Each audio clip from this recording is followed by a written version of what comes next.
la vie m'est gracieusement donnée, en toute simplicité. J'essaye d'adopter la voie déjà tracée, sans vraiment m'en rendre compte. Je suis pour certaines personnes cette âme qui se donne spontanément, un cœur grandement ouvert, mais cependant clos, renfermant des sentiments réels et divers.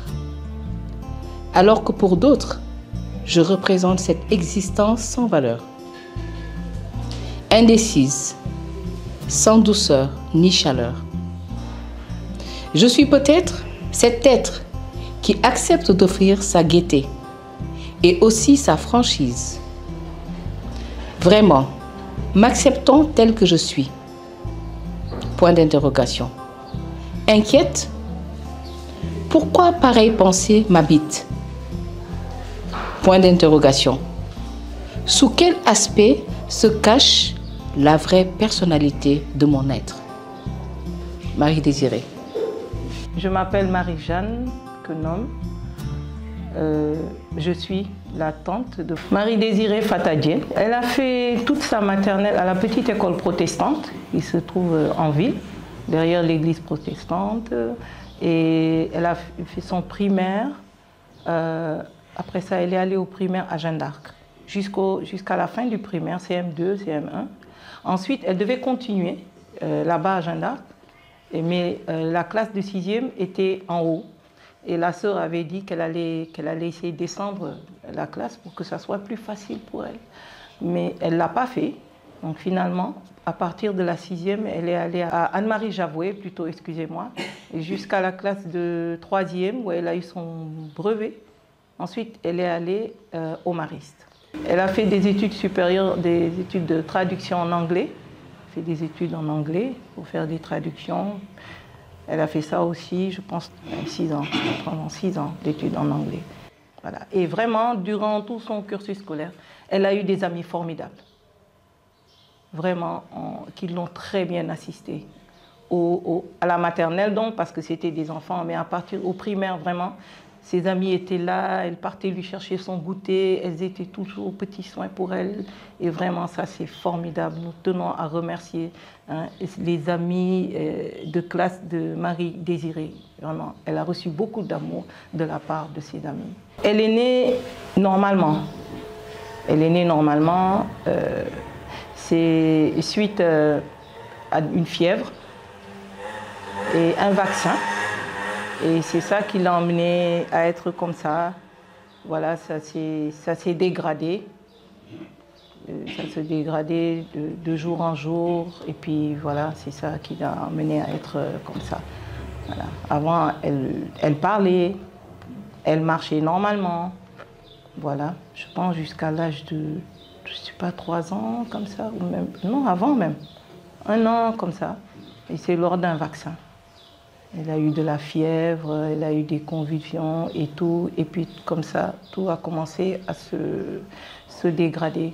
Elle a commencé à avoir du mal à parler, du mal à se tenir debout. Et puis après, bon, on s'est dit on va lui donner 2 béquilles pour la soutenir un peu. Et même après, avec les béquilles aussi, ça ne marchait pas, c'était difficile. Finalement, c'était la chaise.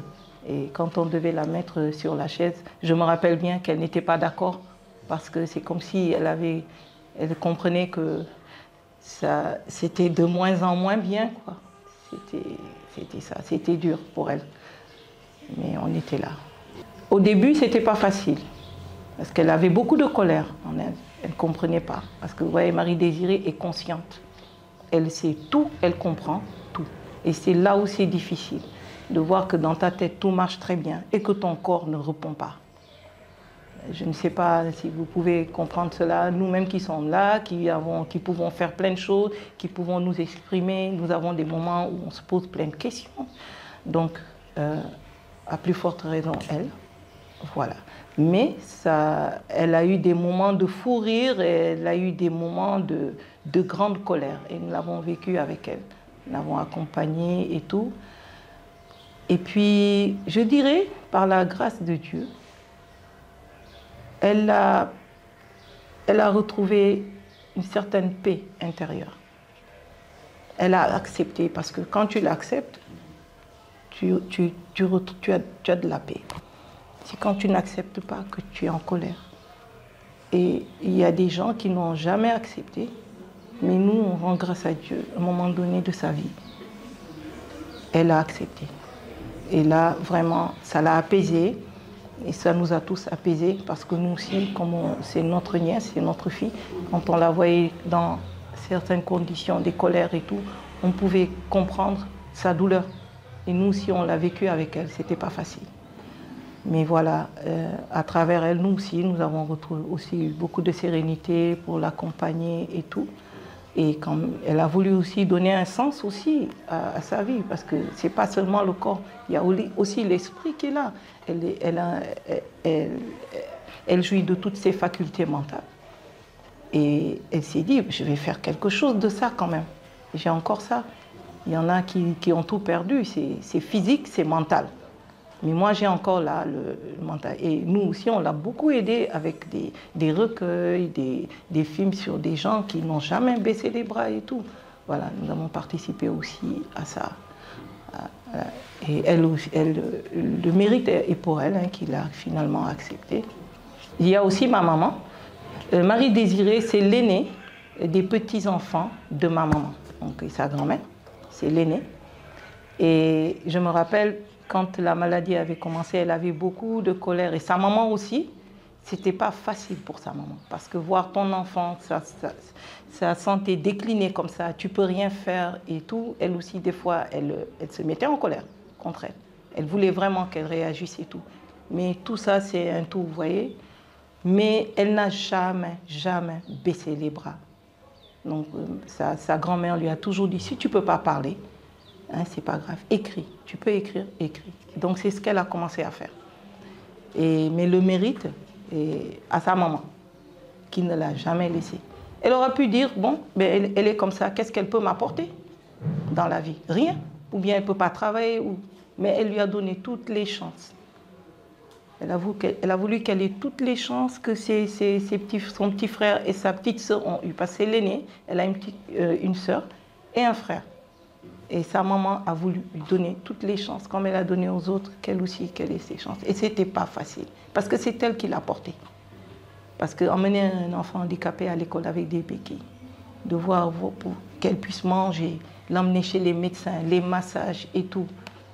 Voilà, moralement, c'est lourd, financièrement et émotionnellement aussi. Et vraiment, vraiment, vraiment, je tiens à dire merci à sa maman, à l'encourager. Vraiment, sa maman a beaucoup, beaucoup, beaucoup de mérite. Et nous suivons après, mais tout, c'est sa maman. Voilà. Marie Désirée a eu beaucoup d'amour à l'école, de la part de ses amis, mais parfois aussi dans la société, il y a eu des comportements de rejet. Voilà. Il y a eu des comportements de rejet, mais on ne s'est pas basé sur ça. Nous, on ne s'est pas arrêté sur ça. On a voulu continuer parce qu'il y avait des gens qui sont bien aussi, qui étaient là pour elle. Vous voyez, qui étaient là pour elle, qui lui ont donné de l'amour, qui l'ont soutenue. Donc, on ne peut pas... mais c'est comme ça, la vie, hein. On ne peut pas accepter de tout le monde, même ceux qui sont là, qui ont tout, ils ont des difficultés et tout dans la société. Donc, on ne peut pas s'arrêter sur ça. Mais nous, on veut juste garder ce qu'il y a de bien pour encourager les autres comme elle, de ne pas s'arrêter sur ça. C'est que des embûches et tout, mais il faut aller au-dessus de tout ça. Dans ce recueil, si vous regardez bien, voilà, vous voyez là, découragement. C'est bien achalandé, découragement, espérance, force, volonté, colère. Si vous regardez, tout ça est bien décliné. Alors au début c'était ça, tu te dis mais qu'est-ce qui m'arrive, je comprends pas et tout. Après il faut quand même continuer de vivre, il faut de la force, il faut continuer. Après on se dit non, peut-être que ça va aller. Donc si vous voyez c'est bien découragement, il faut y aller quand même. Espérance se dit non, ça va aller. Volonté c'est un peu comme espérance. Après tu te dis mais attends, ça fait quand même un moment que ça dure, tu te fâches et voilà qui vient la colère. Et quand on est en colère, bon, les gens autour peuvent comprendre. Et donc, il y a des amis, la famille, c'est ça l'amitié. Et la famille, hein, qui sont là, qui ont aidé. Et la détermination, ça c'est elle surtout. La foi en Dieu, et ça c'est toute la famille. Et surtout sa maman, encore une fois. Donc, ça n'a pas été écrit comme ça au hasard. C'est parce que c'est vraiment comme ça que ça s'est passé dans sa vie.